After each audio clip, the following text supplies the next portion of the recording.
I was talking to Coach Pooley the other day, and he said that he felt like you guys were getting some good stuff out of the number 2 power play unit. How has that changed the way you look at the power play units, and what's your evaluation where you are right now with that? Well, it has been a focal point for us. I mean, if you look at just the Malmquist unit by itself, they've done pretty well. But the problem is you got usually a minute for each power play.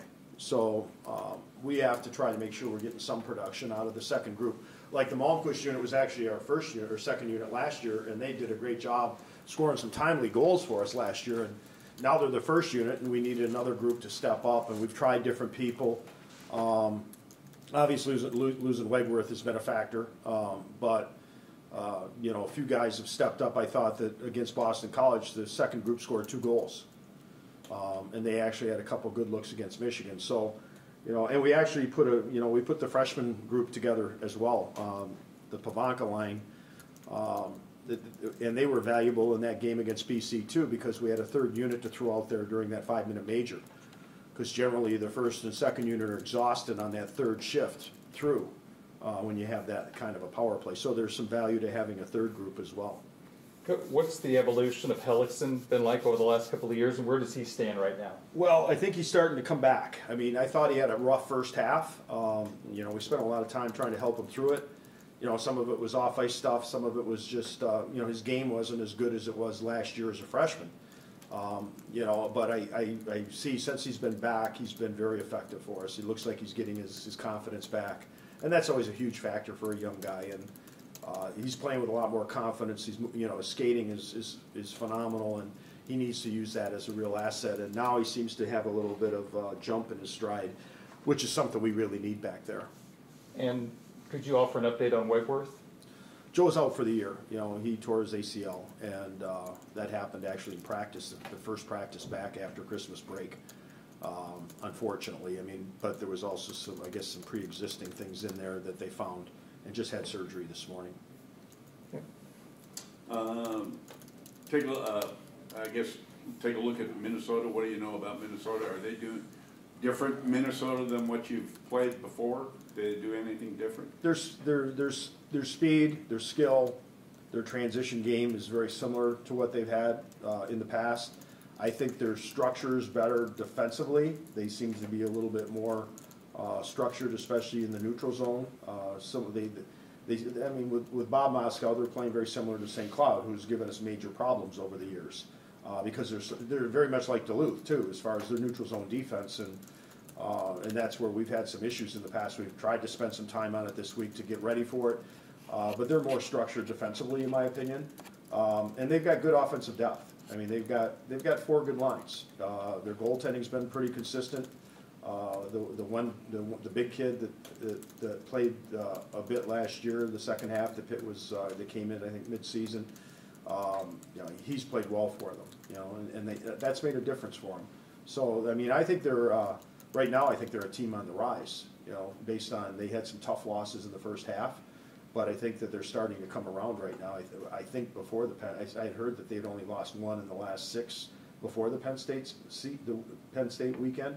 So that'd be like two losses maybe. I think they have several ties in there that might have been shootout wins or 3-on-3 wins or losses, but they've been playing better, and we're going to have to be prepared for, you know, I think it's going to be like that the rest of the way in the Big Ten. I don't care who the opponent is, it'll be that way against Wisconsin next week. I mean, I think that, you know, we're you know, going to have a tough schedule coming up here for the next couple months. Speaking of tough schedule, and it's going to be this way the rest of the season, you notice, if you look at the thing, a lot of parity in college hockey this year.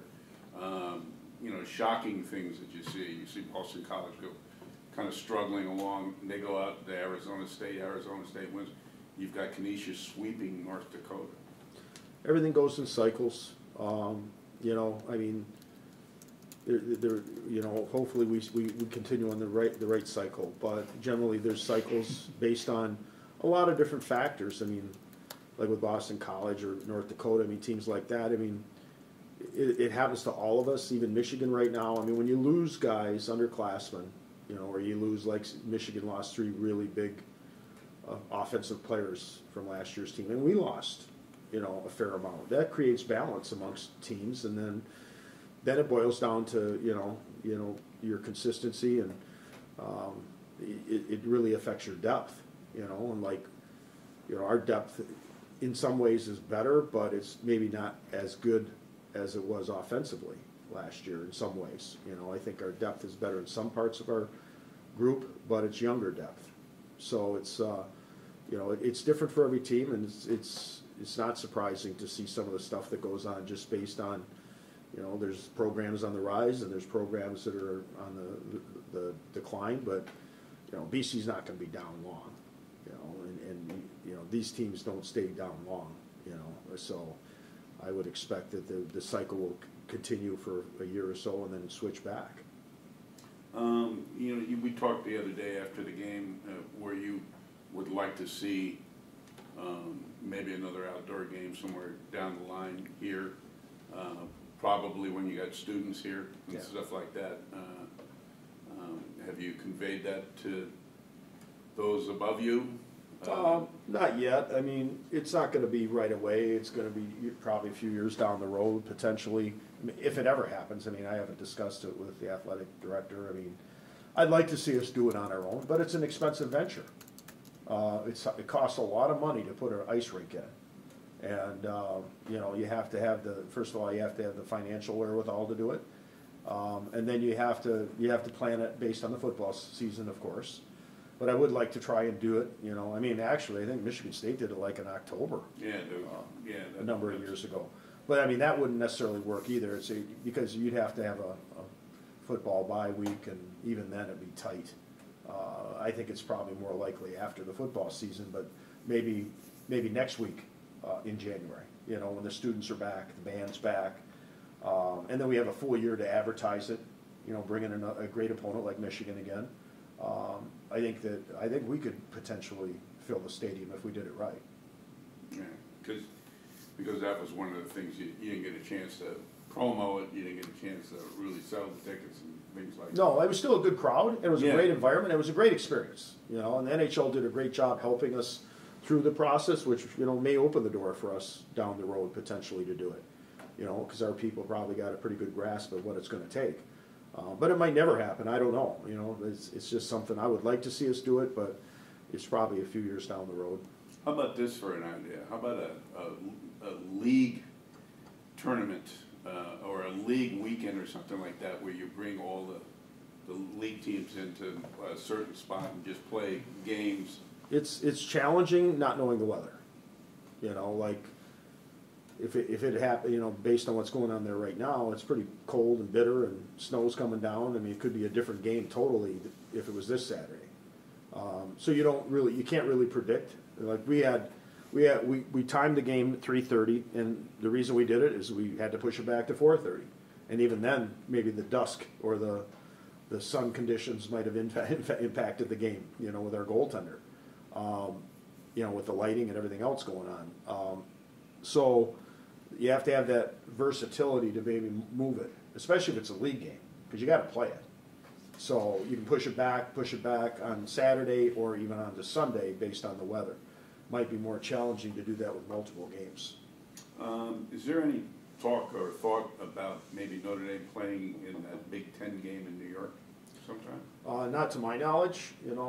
I think that's tied in with basketball, if I'm not mistaken.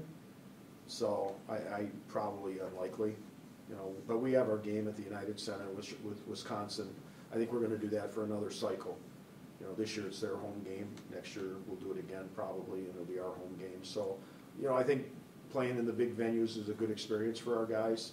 I don't want to take too many games out of our building, but I think it's nice to get them in that environment, to prepare for later in the year potentially. Hear anything about the 8th team? Or you hear anything about a possible 8th team for the league? I have not heard anything about Illinois lately. I thought it was supposed to be decided by Christmas time, but maybe that's a good thing that they haven't decided. Maybe they're doing everything in their power to see if they can make it happen. It would be great for the conference. And it'd be great for hockey in the Midwest too, especially Illinois. Jeff, just to go back to the Babanka, the all-freshman line with Graham and Alex, what makes that unit work so well? Why do you like them together? Well, I think the key word, as you mentioned, is work. They're really, all three guys are hardworking, intense guys.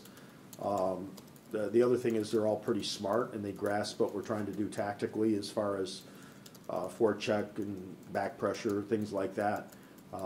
Yeah, I think it's just their energy level. You know, I've been able to use them, you know, in a second line role. I'm not sure they're pure. I don't know if we have what I would. I mean, we do have a first line, but I was talking to Nate Lehman. He was saying the same thing last night about Providence. Is like they've got one first line and 3 third lines, and I feel like we're very similar to that.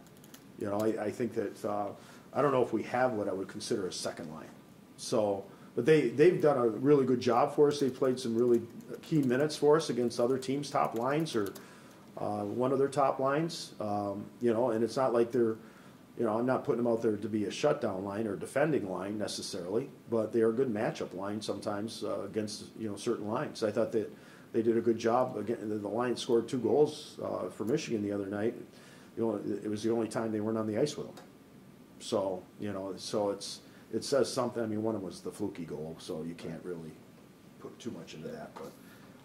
But I mean, they've done a nice job. I just like their energy. I mean, because we've talked multiple times about breaking them up, but I keep thinking that individually they may not be as good as they are collectively.